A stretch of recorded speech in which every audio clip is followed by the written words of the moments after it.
ہارون رشید صاحب، اب یقیناً آپ اس پہ روشنی ڈالیے، لیکن کیا اتنی بحث کا آغاز تو ہو جانا چاہیے کہ ایکسٹینشن کا ہمیشہ نقصان ہوتا ہے، کوئی فائدہ نہیں ہوتا؟ دیکھیے جناب کیا نہیں ایکسٹینشن نہیں لینا چاہتا تھا، میں نے یہ بات کئی دفعہ ایکسپلین کی ہے.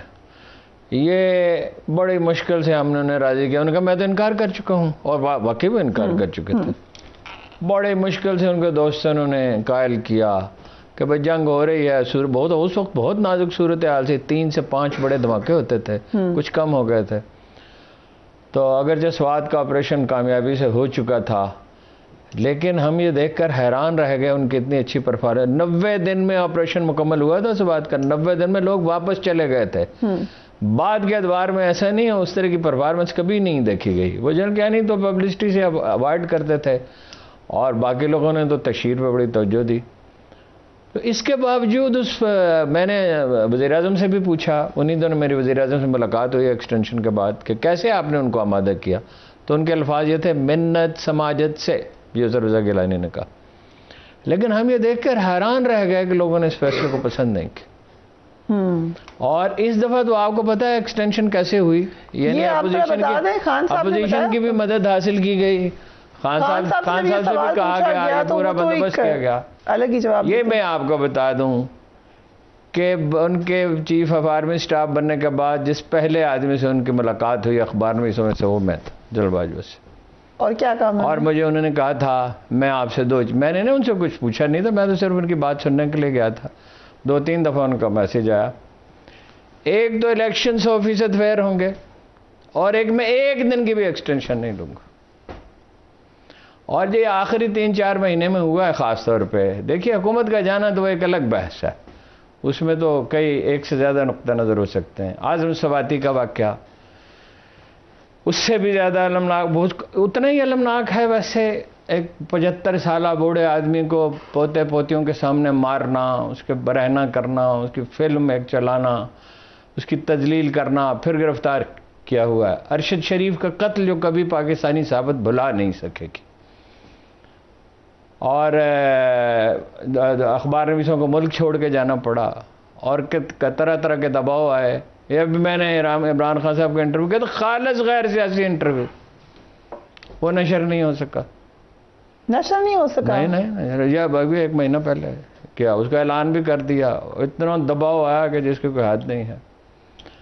تو یہ دیکھیے ان کو آئی پی آر کی تشکیل 9 کرنی ہوگی. یہ نہیں کہ آئی پی آر کے ڈی جی اچھے آدمی نہیں، اچھے بھلے آدمی ہیں. یہ ایک دفعہ جن کہنے کے دور میں آئی پی آر کی تشکیل نہ ہوئی تھی. صحافت کے بارے میں رویہ بدل. اب بوال تو یہ ہے پالیٹکس سے جتنا دور چلے جائیں اتنا ہی اچھا ہے. یہ کام ہمیشہ ہوتا بتدریج ہے، اس طرح راتوں رات نہیں ہوتا کہ ایک رات فیصلہ ہو گیا. ایک جن کہانی نے کوشش کی تھی تو وہ بحال کرنا پڑا مانیٹرنگ کے لیے. جو بھی ہو، بہرحال ان کے معاملے میں یہ تو وہ تو بہت شائستگی سے بات کرتے تھے، احتیاط سے بات کرتے تھے، اور اسی پہ زرداری صاحب کو قائل کیا تھا انہوں نے. دیکھیے اس میں دونوں فریق ویسے قصوروار ہیں. سیاسی جماعتیں بھی بھاگی جاتی ہیں فوج کی طرف، اب بھی جائیں گی. اگر کسی کا خیال ہے نہیں جائیں گی، اب بھی حکومتی اتحاد کوشش کرے گا. میڈیا کا کیا فرق کرتا ہے؟ میڈیا سے تو اتنا دباؤ رہا ہے کہ جس کی کوئی حد نہیں ہے. میڈیا نے ٹیکٹفلی اس کو اوائڈ کیا.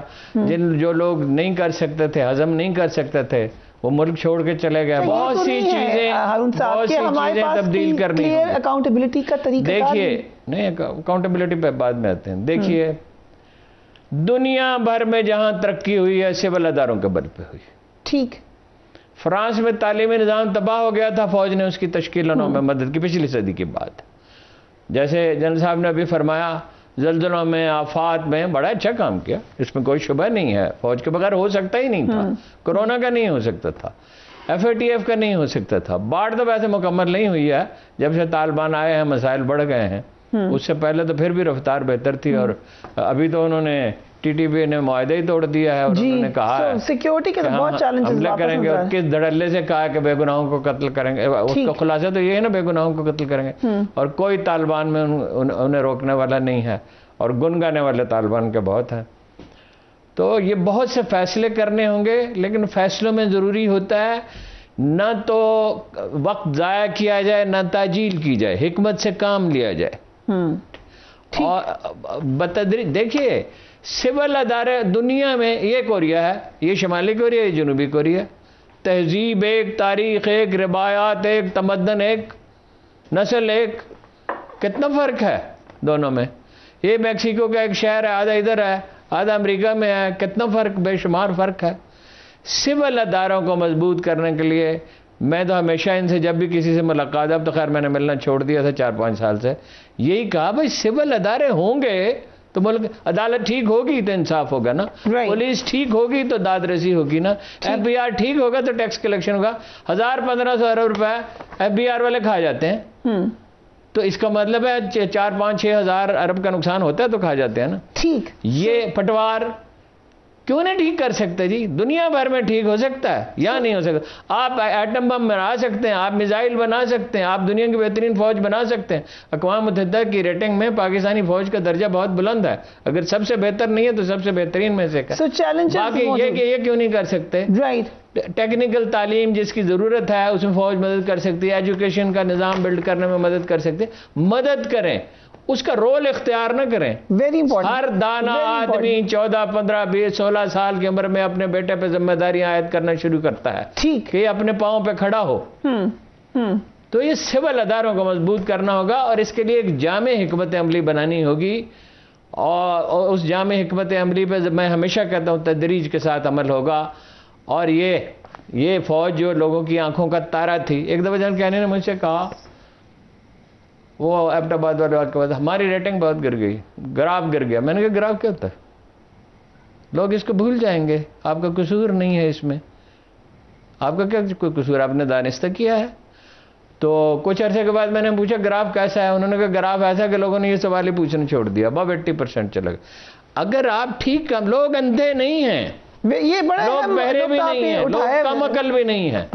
پھر یہ ہے کہ کوئی قوم ترقی کر نہیں سکتی اگر اس میں شعور کی ایک سطح نہیں ہے، تعلیم نہیں ہے. تعلیم کو بالکل ہی بھلا دیا، بہت ساری چیزوں کو بھلایا ہوا ہے. اس میں بھی جو مدد یہ کر سکتے ہو سول حکومت کی ذمہ داری ہے. پھر احتساب، آپ نے کہا احتساب ادارے کرتے ہیں، جو یہ عمران خان صاحب کہتے ہیں میں چھوڑوں گا نہیں. بارہا ان سے کہا بھائی آپ کا کیا تعلق ہے جی؟ ایف آئی اے کرے، اینٹی کرپشن کرے، پولیس کرے، عدالت کرے، نیب کرے، ادارے مضبوط ہونے چاہیے. اور یہ مقبول جان صاحب، آپ نے ایک کالم لکھا ہے کہ موجودہ حالات کا ثانیہ مشرقی پاکستان سے، اس میں آپ نے موازنہ کیا ہے.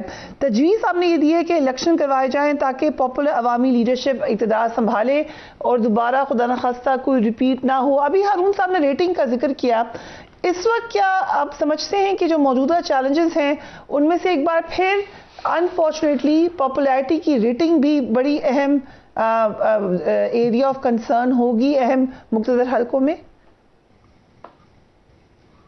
دیکھیے، پہلی بات تو یہ، وہ بڑا مشہور شعر ہے کہ اول شب تھی بزم کی رونق، شمع بھی تھی پروانہ بھی، اور رات کے آتے آتے آتے ختم تھا یہ افسانہ بھی. باجوہ صاحب اصل میں دوسرے بڑے ٹینور والے لوگ ہیں جو کو سیولین کسی اتھارٹی نے ایکسٹینشن دی ہے، اور ایکسٹینشن جو ہے وہ ظاہر بات ہے کہ پہلے کیانی صاحب تھے اور دوسرے.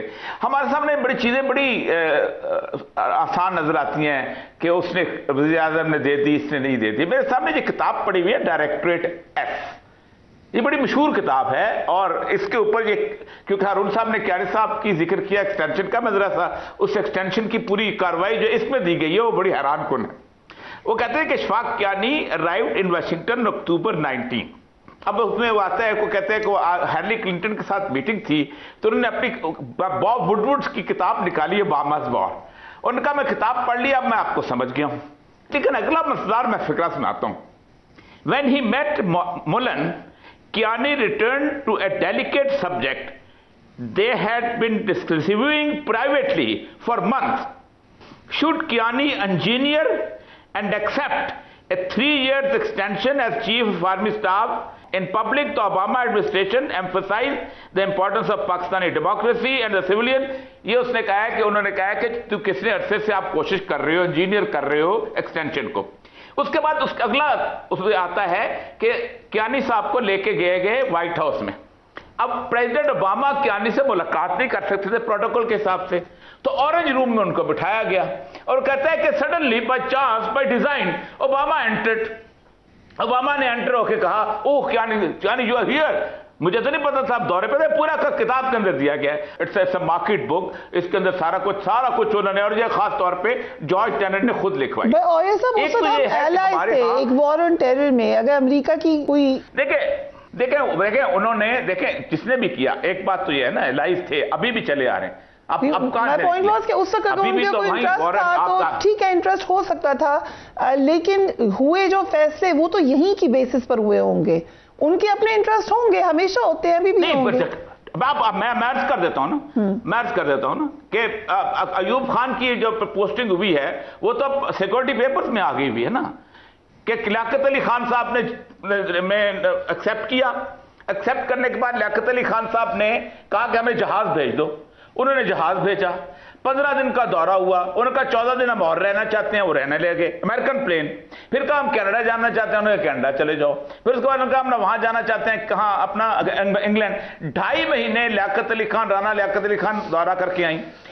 میجر جنرل ایوب خان کو آتے ہی انہوں نے کہا کہ ہم اس کو اپنا آرمی چیف بنا دیتے ہیں، اور اب تو امریکن نیوی کی رپورٹ آ گئی نا سیکورٹی پیپرز میں۔